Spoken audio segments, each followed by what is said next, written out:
श्राद्ध पक्ष में रहू और रहनी की कथा पितरों की कृपा प्राप्ति के लिए बहुत महत्वपूर्ण मानी जाती है। इसे सुनने से पितर प्रसन्न होते हैं और घर में सुख शांति समृद्धि का आशीर्वाद देते हैं। आइए इस कथा को विस्तार से जानते हैं। कथा के अनुसार एक समय की बात है जब एक निर्धन ब्राह्मण दंपति रहू और उसकी पत्नी रहनी एक छोटे से गांव में रहते थे। दोनों अपने पितरों की पूजा और श्राद्ध विधि पूरी श्रद्धा और नियम से करते थे। उनकी आर्थिक स्थिति कमजोर थी, फिर भी वे हर साल श्राद्ध पक्ष में अपने पूर्वजों के लिए तर्पण और पिंडदान का आयोजन करते थे। रहनी अपने घर का सारा कामकाज निपटाकर श्राद्ध की तैयारियों में जुट जाती थी। वो अपने पति रहू के साथ पितरों की आराधना करती और बड़े प्रेम से भिक्षा मांगकर पिंडदान और तर्पण के लिए अनाज और अन्य सामग्री जुटाती। उनके मन में एक ही इच्छा थी, उनके पितर संतुष्ट रहें और उनका आशीर्वाद उन पर बना रहे। एक साल श्राद्ध पक्ष में ही गांव में एक विपदा आ गई। गांव में अकाल पड़ गया और अनाज की भारी कमी हो गई। लोग भूख से त्रस्त हो गए। ब्राह्मण दंपति के पास भी खाने के लिए कुछ नहीं था, परंतु उन्होंने अपने श्राद्ध के संकल्प को नहीं छोड़ा। रहनी ने कुछ रूखा सूखा भोजन तैयार किया और रहू ने उसे श्राद्ध विधि के अनुसार पितरों को अर्पित कर दिया। इस कठिन समय में भी उन्होंने अपनी आस्था और कर्तव्य को निभाया। जैसे ही उन्होंने पितरों को तर्पण किया, एक अद्भुत चमत्कार हुआ। पितर प्रसन्न होकर आकाशवाणी के माध्यम से बोले, हे रहू और रहनी, तुम्हारी इस निष्ठा और भक्ति से हम अत्यंत प्रसन्न हैं। तुमने विपरीत परिस्थितियों में भी हमारा ध्यान रखा है, इसलिए हम तुम्हें वरदान देते हैं कि तुम्हारा घर सदा अन्न और धन से भरा रहेगा और तुम्हारी पीढ़ियां सुख शांति से जीवन व्यतीत करेगी। पितरों के आशीर्वाद से रहू और रहनी के घर में अचानक अन्न धन और सुख समृद्धि की वर्षा हो गई। उनका जीवन बदल गया और पूरे गांव में उनकी भक्ति की चर्चा होने लगी। लोग कहने लगे कि जो व्यक्ति सच्चे मन से श्राद्ध और पितरों की सेवा करता है, उसे कभी कष्ट का सामना नहीं करना पड़ता। इस कथा का महत्व यही है कि श्राद्ध पक्ष में पितरों का स्मरण और उनकी सेवा हमें उनके आशीर्वाद से संपन्न बना सकती है। जो लोग श्राद्ध विधि को श्रद्धा से निभाते हैं, उन्हें जीवन में समृद्धि और शांति प्राप्त होती है। इस कथा को सुनने और मानने से पितर प्रसन्न होते हैं और अपने वंशजों को आशीर्वाद देते हैं। इसलिए श्राद्ध पक्ष में इस कथा का श्रवण अवश्य करना चाहिए। दोस्तों, स्वागत है आप सभी का प्रियंका मोटिवेशनल चैनल पर, जहां हम आपके लिए लेकर आते हैं प्रेरणादायक और दिल छू लेने वाली कहानियां। आज की कहानी आपको जीवन में धैर्य, संयम और आस्था का महत्व बताएगी। अगर आपको ये कहानी पसंद आए तो हमारे चैनल प्रियंका मोटिवेशनल को जरूर सब्सक्राइब करें, वीडियो को लाइक करें और अपने दोस्तों के साथ शेयर करें। नीचे कमेंट करके हमें बताएं कि आपको ये कहानी कैसी लगी और हमसे जुड़े ऐसी ही और प्रेरक कहानियों के लिए। रहू और रहनी के जीवन में पितरों के आशीर्वाद के बाद सुख समृद्धि आ गई थी, लेकिन उनके विनम्र और धर्मपरायण स्वभाव में कोई बदलाव नहीं आया। वे पहले जैसे ही साधारण जीवन जीते रहे और हर साल श्राद्ध विधि को पहले से भी अधिक श्रद्धा से निभाते रहे। उनकी संपन्नता की खबर पूरे गांव में फैल गई। अब उनके पास धन, अन्न और सभी आवश्यक वस्तुएं थी, लेकिन उन्होंने अपने ऐश्वर्य का कभी घमंड नहीं किया। रहू और रहनी हमेशा दूसरों की मदद करने के लिए तत्पर रहते थे। जो भी जरूरतमंद उनके पास आता, वे उसे कभी खाली हाथ नहीं लौटाते। उनके इस उदार स्वभाव के कारण गांव के लोग भी उन्हें बहुत आदर सम्मान देने लगे। लेकिन हर सुख के साथ कुछ चुनौतियां भी आती हैं।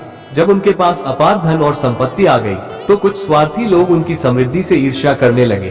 कुछ लोगों ने सोचा कि रहू और रहनी के पास अचानक इतनी दौलत कहां से आई, और कुछ लोगों ने तो ये भी सोचा कि वे किसी तांत्रिक या जादू टोने का सहारा लेकर अमीर बने हैं। गांव के कुछ ईर्ष्यालु लोग एक दिन रहू के पास आए और बोले, तुम्हारे पास पहले तो कुछ नहीं था, लेकिन अब अचानक तुम्हारा जीवन कैसे बदल गया? तुम्हारे पास इतना धन और अन्न कैसे आ गया? रहू ने मुस्कुराते हुए उत्तर दिया, ये सब हमारे पितरों का आशीर्वाद है। हम हर साल श्राद्ध और तर्पण विधि को श्रद्धा से निभाते हैं और उन्हीं के आशीर्वाद से हमारे जीवन में समृद्धि आई है। ईर्ष्यालु लोगों को ये सुनकर विश्वास नहीं हुआ। उन्होंने सोचा कि रहू और रहनी को नीचा दिखाने के लिए कुछ करना चाहिए। उन्होंने गांव के सरपंच से शिकायत की और कहा कि रहू और रहनी ने किसी छल कपट से इतनी दौलत हासिल की है और यह बात पूरे गांव के लिए खतरा हो सकती है।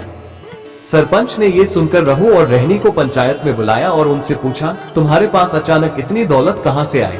गांव के लोग तुम पर संदेह कर रहे हैं। अगर तुमने कोई गलत तरीका अपनाया है तो हमें सच सच बताओ। रहू ने फिर से विनम्रता पूर्वक उत्तर दिया, हमने कोई गलत काम नहीं किया है। ये सब हमारे पितरों का आशीर्वाद है, जिन्होंने हमारी निष्ठा और भक्ति से प्रसन्न होकर हमें यह वरदान दिया है।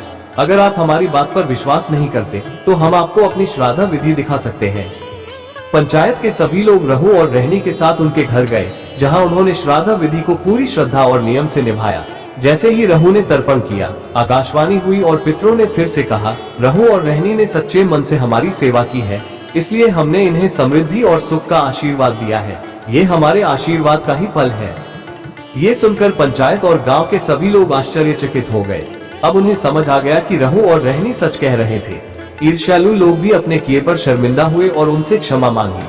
सरपंच ने रहू और रहनी को गांव का आदर्श घोषित किया और सभी से आग्रह किया कि वे भी अपने पितरों का सम्मान और सेवा करें। इसके बाद रहू और रहनी ने गांव में एक बड़ा श्राद्ध महोत्सव आयोजित किया, जिसमें पूरे गांव ने भाग लिया।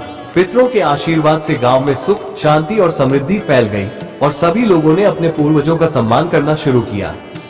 इस प्रकार रहू और रहनी की श्रद्धा, भक्ति और सच्चाई ने न केवल उनके जीवन को बल्कि पूरे गांव को बदल दिया। उनके द्वारा स्थापित आस्था और धर्म के मार्ग पर चलकर सभी ने जीवन में शांति और समृद्धि प्राप्त की। रहू और रहनी की कथा का ये चरण भी समाप्त नहीं हुआ था, क्योंकि उनके जीवन की असली परीक्षा अभी बाकी थी। भले ही गांव में उनके प्रति आदर और सम्मान बढ़ गया था, परंतु समय के साथ एक और चुनौती सामने आई। कई वर्षों तक गांव में सुख, शांति और समृद्धि बनी रही, परंतु एक दिन अचानक से गांव में सूखा पड़ गया। बारिश न होने के कारण खेतों में फसलें नहीं उग पाईं और धीरे धीरे गांव में भूखमरी और कठिनाइयां बढ़ने लगी। रहू और रहनी के घर में भी परिस्थितियां फिर से कठिन हो गई। लोग निराश हो गए और सोचने लगे कि शायद पितरों का आशीर्वाद अब समाप्त हो गया है। गांव के कुछ लोग फिर से रहू और रहनी के पास पहुंचे और बोले, तुमने कहा था कि पितरों का आशीर्वाद हमेशा बना रहेगा, लेकिन अब हम सब कष्ट में हैं। तुम्हारे पितर अब क्यों हमें आशीर्वाद नहीं दे रहे? रहू और रहनी ने बड़ी विनम्रता से कहा, हमारे पितर हमें हमेशा देखते हैं और उनका आशीर्वाद हमारे साथ है। शायद ये समय हमें धैर्य और संयम सिखाने का है। पितरों का आशीर्वाद कभी समाप्त नहीं होता, परंतु हमें कठिन समय में भी अपने धर्म और कर्तव्यों का पालन करना चाहिए। रहू और रहनी ने खुद से संकल्प लिया कि वे इस सूखे के बावजूद श्राद्ध और तर्पण की विधि नहीं छोड़ेंगे। उन्होंने गांव के लोगों से भी यही कहा कि पितरों के आशीर्वाद की शक्ति असीमित है, परंतु हमें सच्चे मन और निष्ठा से उनकी आराधना करते रहनी चाहिए।